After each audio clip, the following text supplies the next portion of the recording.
Welcome back to the channel. I'm Reed. This is Man Cave Guitar Pedal Mania, and this is part 5 now of my special series to build a Telecaster sourced almost entirely from Guitarfetish.com. So, in the last episode I finished up the finish on the body, and it's time to start assembling the hardware. We're going to start with the bridge. Now, as you can see, your standard Telecaster has what is called strings through body. So we have 6 holes here that strings would go through. They go into the back, and you install ferrules to prevent the string ends from going through. Now, because there are a variety of different kinds of bridges, they do not drill out holes for the mounting screws or for the grounding wire, which is another very important component. So to make sure that everything fits, I've installed my bridge pickup, the GFS Lil Puncher, into my bridge. Now that fits into that cavity with very little wiggle room, but if you can see this bridge, there's still a lot of play in it. The location of your bridge is super important. So here's something that I do to help me out. I have these little finishing nails. They just happen to fit beautifully into those string holes.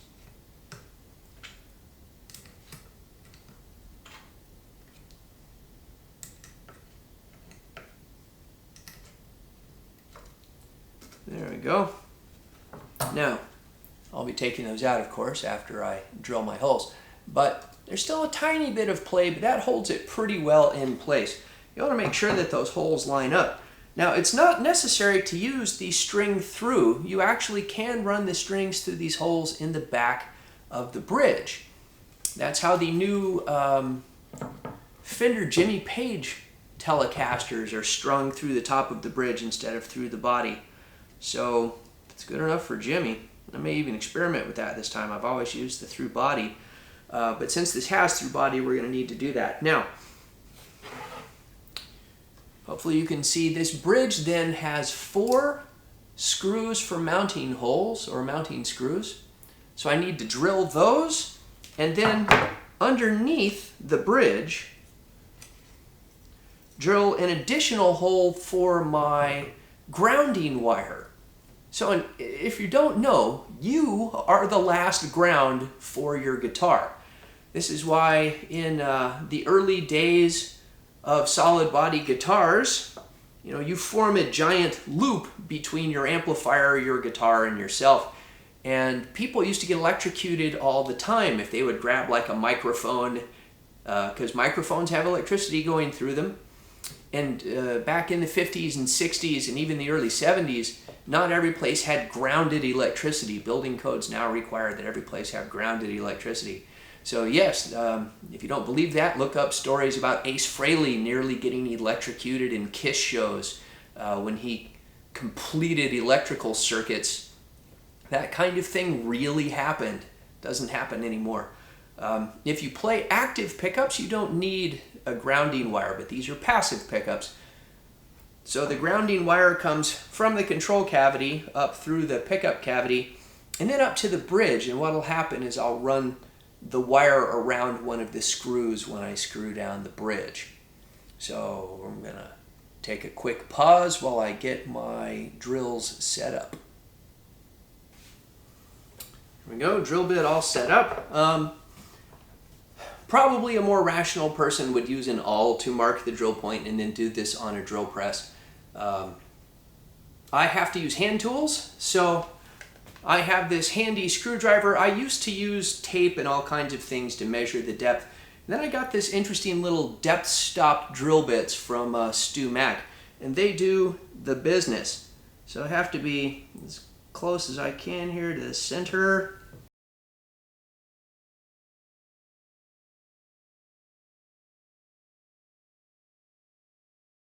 Okay.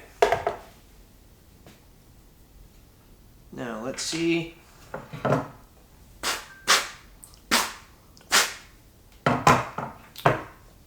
See if that fits. Should fit. Just like to make absolutely certain it fits. Perfect. Okay. So the reason I drill those before I drill the ground wire is so that now I can put the ground wire between two of those posts and give me the shortest path possible to the screw that I'm going to wrap it around.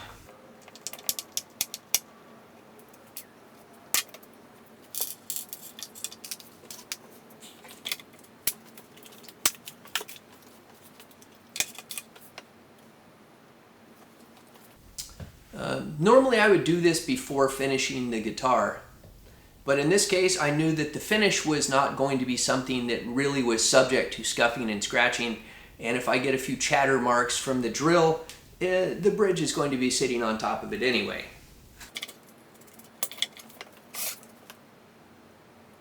This is not exactly scientific. The wire's not very big, I'll use a smaller bit.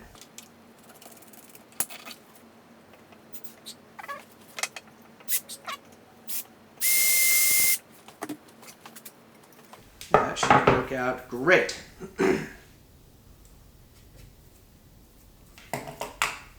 So, because I have my pre-harnessed or my pre-wired harness, you can see I got in the harness that has the angled switch to make it a little bit easier to reach the volume knob when it's on the bridge pickup. Now, one interesting thing, the GFS control plate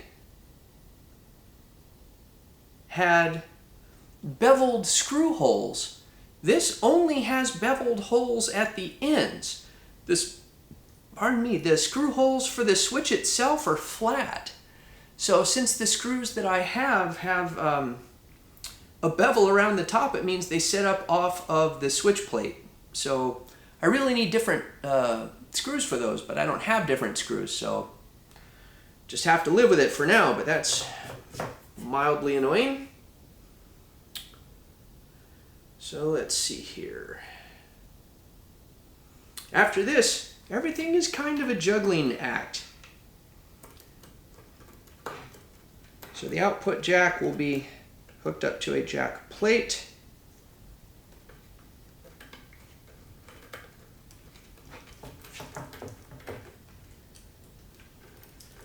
There we go. The wires, my ground wire, the long wire here goes to my front pickup, or the neck pickup. The short wire goes to the bridge pickup. It's kind of crowded in this little wire tunnel. It's very crowded in that little wire tunnel. These will all fit because they don't have any choice. I really, really hope I don't have to drill that out larger. Should be plenty of space, it's just there's a lot of friction. There we go. And then the ground wire. Pull these wires through as much as I can.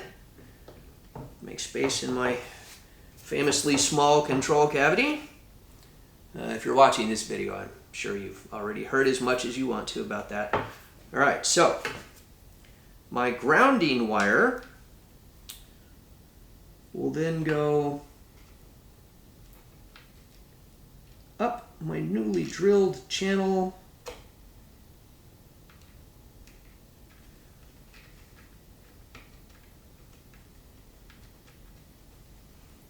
and come out here.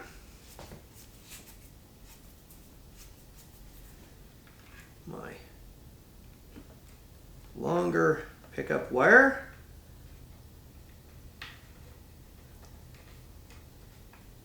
will go through this tunnel, plug into my neck pickup, my shorter pickup wire into the bridge pickup. So again, this is this quick plug system. This is how easy it is to wire up a pickup. Done. I know a lot of people are really apprehensive about doing their own electronics. So this type of thing really takes the guesswork out of it. I think it's absolutely amazing. Now, ground wire we kind of wrap around that mounting screw, just so it maintains connection.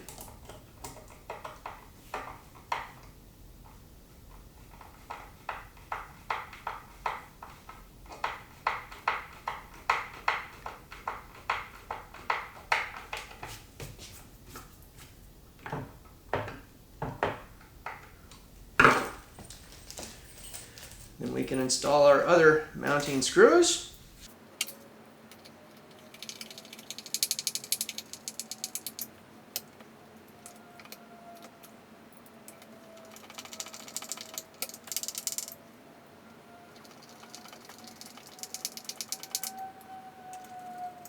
No doubt that pickup is going to need some height adjustment.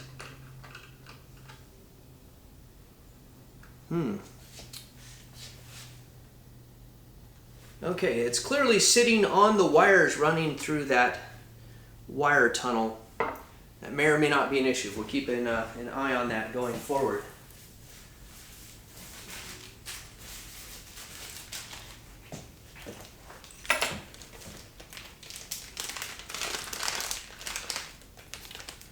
Now again, because I'm not using a pick guard for this build, I'll be putting a pickup mounting ring for my front pickup. So the next step is to install the front pickup.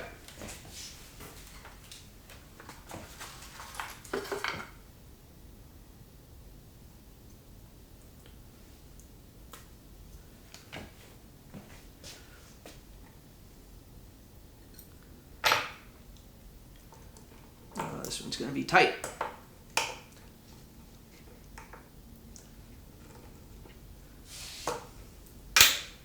Oh boy.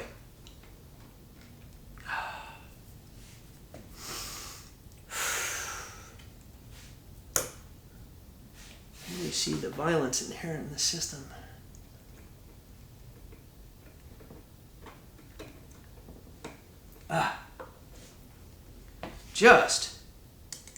Just enough lead to do that.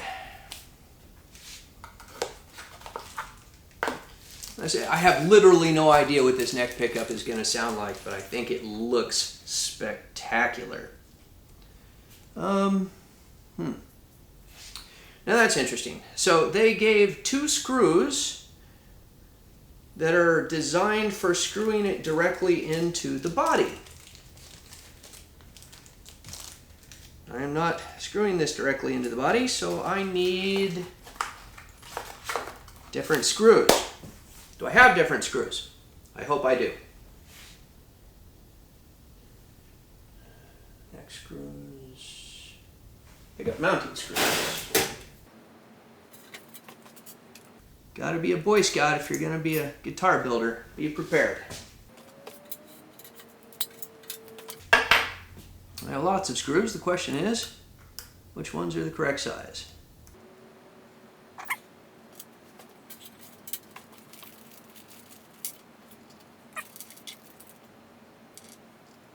There we go. All right. I'm glad something worked. That would have been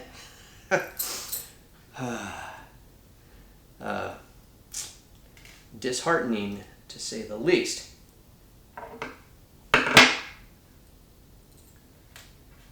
See if I have some shorter springs than these. I don't need long springs. You think that things are standardized, but often they are not. Okay. Boy, this is a lot tighter tolerance than I usually work with.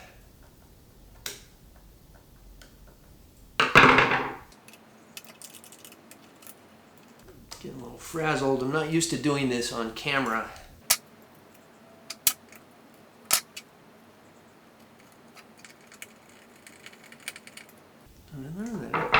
good. There's one.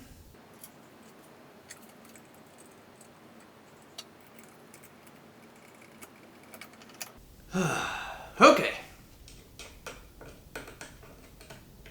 Again, don't claim to be a professional.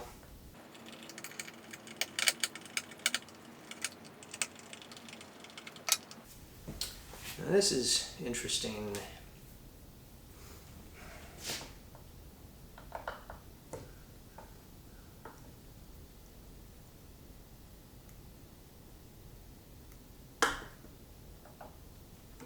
All right. I think those screws are a little bit too long. Well, those are the only ones I have that fit, so we're just going to make that work.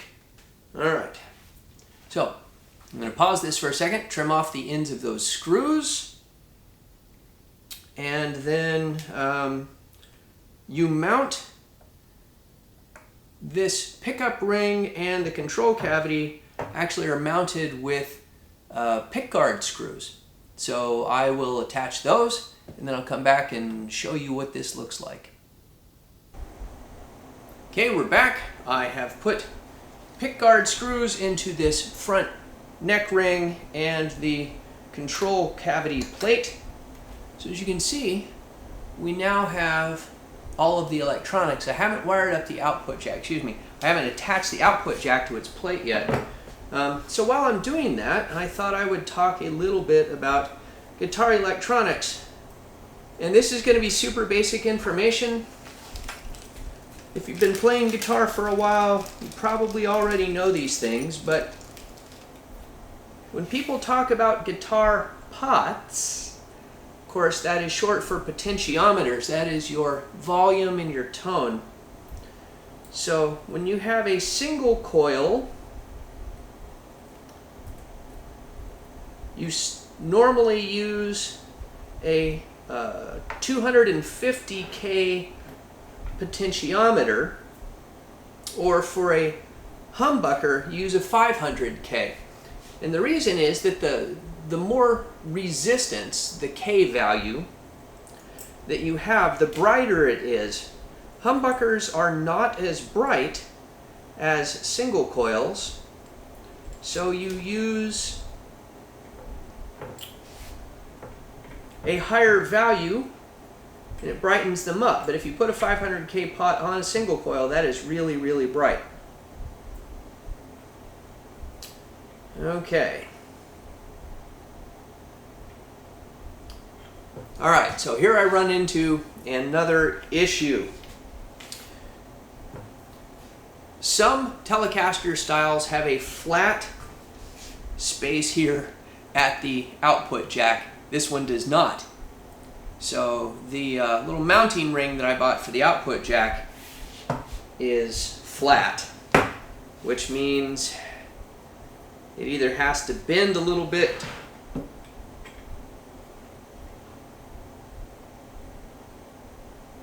or I get a curved mounting plate.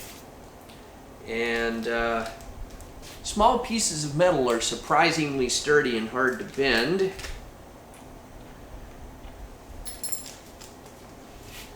So let me see if I have an output jack. So anyway, when you go with what I've done here, where I have both a humbucker and a single coil, you have a choice.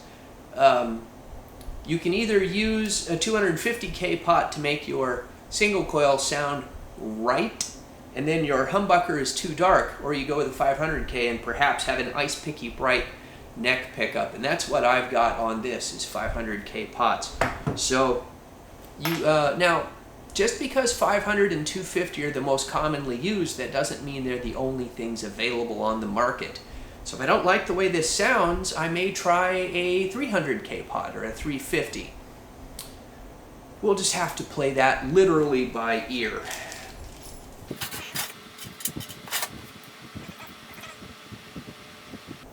Well, that's ironic. I do not have a football output jack plate to put on this.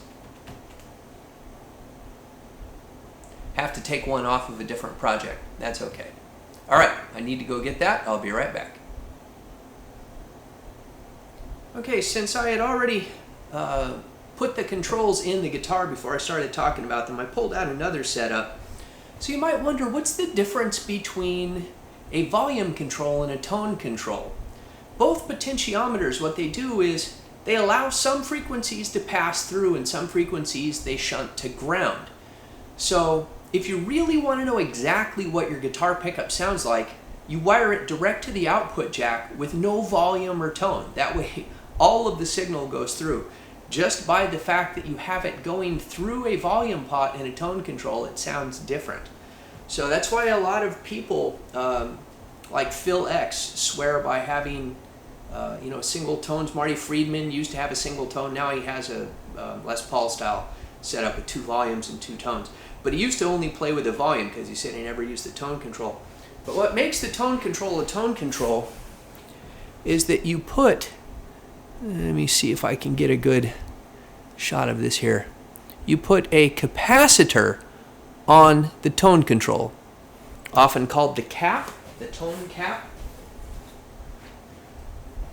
And again, that changes what frequencies are allowed through and what frequencies are shunted off to ground.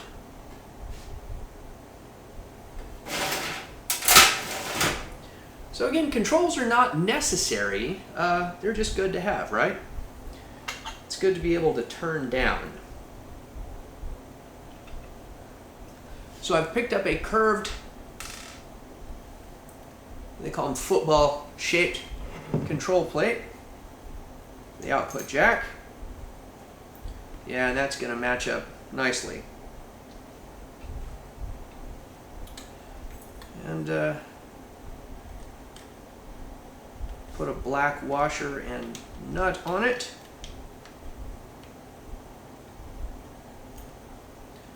Now, if you really want it to look fancy, you set it so that you don't have much of that jack sticking out. And you do that with this little height adjustment nut on the inside.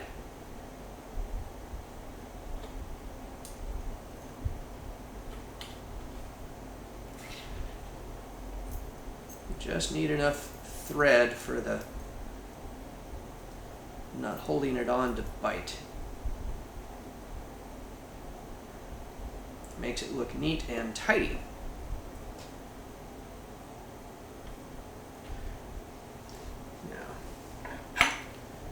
Can't tell you how many guitars I've had where the output jacks come loose. So you don't want to just hand tighten those. You do actually want to take a wrench and tighten them down, which will cause your components to turn, etc. So, here we go.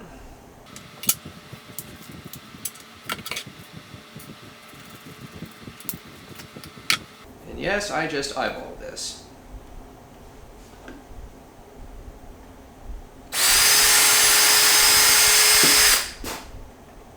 Funny to see all that bright white wood come out.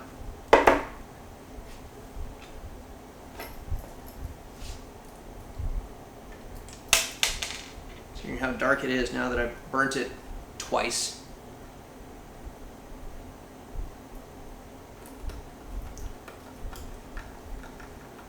Good thing burning turned out to be kind of difficult, because man, that was way fun.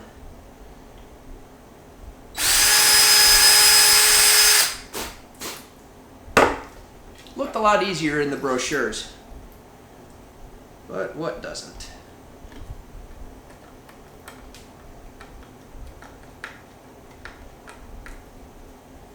There we go. So, ideally, this guitar is now completely wired for sound. It won't make any sound until you run strings over it, but I can still hook it up to the shop amplifier and make sure it works.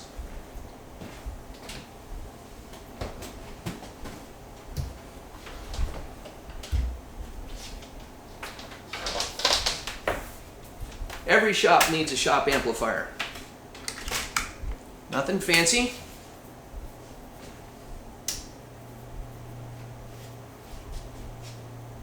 Okay, there's a little bit of hum. So it's on the bridge pickup. Ooh. Bridge pickup works. Volume works. Both pickups. Neck pickup.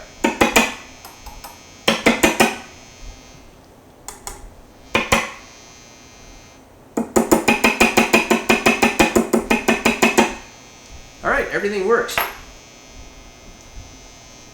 It is a lot of noise, but of course, again, you do form the ultimate ground.